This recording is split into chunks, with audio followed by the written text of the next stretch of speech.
If the ownership of this house isn't transferred to me, I'm contemplating divorce. I was taken aback when my husband suddenly dropped this bombshell. This house holds precious memories of our family, and I can't bring myself to let it go. However, my husband is threatening me, playing with my emotions. Distraught, I reached out to my father for help. My name is Emily. I'm 30 years old, a full-time housewife, dedicating my days to supporting my family through household chores. I married John 2 years ago, quitting my job to support our life together. My husband worked hard for us, but since my father-in-law's passing, my mother-in-law moved in, disrupting our peaceful life completely. Surprisingly, I learned about my mother-in-law's move only the day before it happened. When my husband came home, he casually mentioned it as if it were a natural thing. Huh, this is so sudden. Your mother is coming over to visit tomorrow? I asked. No, she's not coming to visit. She's moving in. So please prepare and clean up, he replied. In retrospect, I felt something was off about my husband's decision-making. Normally, such decisions should be discussed with his wife beforehand. However, in my case, the decision had already been made without my knowledge. The next day, my mother-in-law arrived with a lot of luggage, ready to move into our house. It's been a while. I'm glad you look well, Mary. Please come in, I greeted her. Strangely, she seemed displeased. Emily, why didn't you come pick me up? Isn't it common sense to meet at the station when your mother-in-law is coming, especially when I'm carrying big luggage? She complained. I explained that I didn't know her arrival time, but she retorted that I should have contacted her, labeling me as thoughtless. From that day on, my mother-in-law's snide comments intensified. As soon as my husband left for work, the barrage began. Emily, why are you sitting there? Do the dishes. You should have finished the laundry in the morning. That's common knowledge. I apologized and promised to do the laundry after the dishes. However, her comments continued, criticizing my priorities and claiming that in her house, there's a rule to do laundry immediately after breakfast, dismissing any excuses. I maintain my own daily routine. Why can't Mary understand that I'm not refusing to do the work? It seems she just can't accept my way of doing things. Even if I did things her way, she would still find fault and complain every day. The daytime hours alone with her were especially challenging. One day, I had an epiphany on how to end this living hell with my mother-in-law.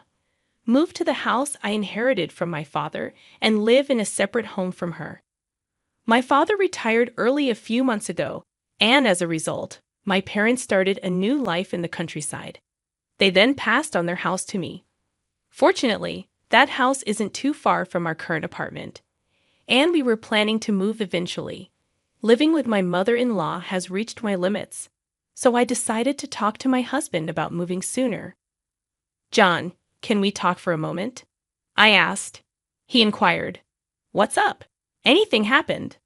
I brought up the house my father gave us and suggested moving there. Oh, that house. We did talk about moving there someday. Why the sudden decision? He wondered. I explained. Well, I've been having some difficulties with your mother. I can't bear living with her anymore, so I'm seriously considering moving. Surprisingly, my husband agreed to the move. After informing Mary, we decided to move a week later. I thought she would oppose, but she accepted our decision with a big smile. Goodbye, John and Emily. I'm so sorry for the sudden decision to move, she said. We reassured her, don't worry about it. It's wonderful that your father gave you the house. He's very sweet. Thank you. Please visit us sometime. She promised to visit, and we headed to our new home. I felt relieved. I wouldn't have to hear snide remarks from her anymore. From now on, I could live freely at my own pace. Although I thought she might oppose, I'm glad I consulted John. However, my peace did not last. While I could keep a distance from my mother-in-law and reduce stress, my husband started coming home late. It wasn't just late returns. There were days when he wouldn't come home at all. He was visiting his mother, defending his actions by saying he was worried about her. It became too frequent, disrupting my daily life. One day, I realized this couldn't go on. I sat him down for a talk. John, you've been coming home really late lately, and sometimes you don't even come home at all. Is that so? I'm just worried about my mother, he replied. That's not the point. At least let me know beforehand that you'll be late so I'll know I don't have to prepare dinner. Since you're a housewife and always at home, you can eat the leftovers for lunch the next day, right? So you're saying I should just accept everything quietly because I'm a housewife? Are you saying we shouldn't talk about this? Isn't that the truth? Housewives just relax at home, right? What? What are you saying? Anyway, I'm worried about leaving my mother alone. Ellie will be coming back soon, and I need to discuss some things with her. Wait, Ellie is coming back. Ellie is John's sister who currently lives abroad for work. It was the first time I heard she's coming back, but what does he need to discuss with her? Curious, I asked my husband. We're moving Ellie here to live with us. What? Live together? Yes, she kept saying she wanted a big house like the one she lived abroad. That's why I thought of letting her stay in this house. I don't understand. Suddenly informed of this, I couldn't think of anything. Is my sister-in-law going to live in this house? I was just able to escape Mary's bickering, and now his sister. Wait a minute. Why is Ellie going to live in this house? This is the house that I inherited from my father. It's unnatural. This is the only big house that would satisfy Ellie. The apartment where we used to live is now where my mother stays, and it's too small for 4 people. Don't just decide on your own. I never intended to live with Ellie. Oh, I don't plan to live together either. I intend to give this house to Ellie. What? Why? Because we plan to move back with my mother. Ellie can use this house freely. I was taken aback by my husband's unreasonable proposal and felt like fainting. Despite my repeated insistence that I had no intention of living with my mother-in-law, my husband eventually became furious. Can't you be a little more considerate? You can live because of me, so just do as I say. Enough is enough. Enough of your jokes. This house is precious to me, inherited from my father. Why should I give it to Ellie? Such a wonderful house is wasted on you, isn't it? I've already told Ellie that I've got her a large house. It's too late to say otherwise now. I wasn't consulted in any of this decision. Either way, I can't accept it. You're always complaining. Enough. Calm down and think. I'll go back to my mother's for a while. My husband angrily slammed the door and left. Left alone in the room, tears streamed down my face. I couldn't understand why my husband decided everything on his own. It's unimaginable that he intends to give away the house. I inherited my father's house, but my husband insisted on giving it to my sister-in-law, Ellie. Every day, he bombarded me with messages, asking if I had calmed down and urging me to come back soon. Each time, I had to firmly tell him that I had no intention of agreeing. Then, one day, he sent a message that read, "Hey, Emily, when will you come here and live with me? Stop nagging. I've said it so many times. I have no intention of living with Mary, moving there, and giving this house to Ellie. I've already told Ellie, stop being selfish. She might be coming back this week, so there's no time.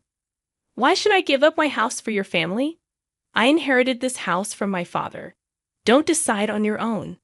Who do you think you're talking to? Even my mother is furious. I'm at my wit's end. That's not my problem. You're ignoring my feelings." My husband let out a big sigh over the phone, clearly frustrated. Then he said something shocking. "If you can't listen to me, then let's divorce. Hand over the house to Ellie. Leave by tomorrow." At that moment, my love for my husband quickly faded. Threatening me with the word divorce was utterly despicable, and I couldn't possibly forgive him. To use divorce as a threat without considering someone's feelings was unacceptable. I couldn't let these people have their way. As I burned with anger, my husband continued to speak with a triumphant and dominating tone. "Listen, if you don't leave by tomorrow, I'll really divorce you. Got it?" "Wait, are you serious?" I asked, shocked. "Of course I am. You don't have a choice. What will you do if you, a housewife, get divorced? You can't survive. Enough, I get it. Good. Hurry up and move over here. My mother is looking forward to disciplining you." He hung up the phone with a confident tone, thinking I would do as he said. After that call, I made up my mind and decided to seek help from my father for a plan. The next day came, and I calmly replied, "Yes, everything's ready," when asked about the move. Curious about Ellie's return, my husband inquired, "By the way, I'm curious about when Ellie will be back." "She'll be back tomorrow." "Why are you so obsessed with Ellie?"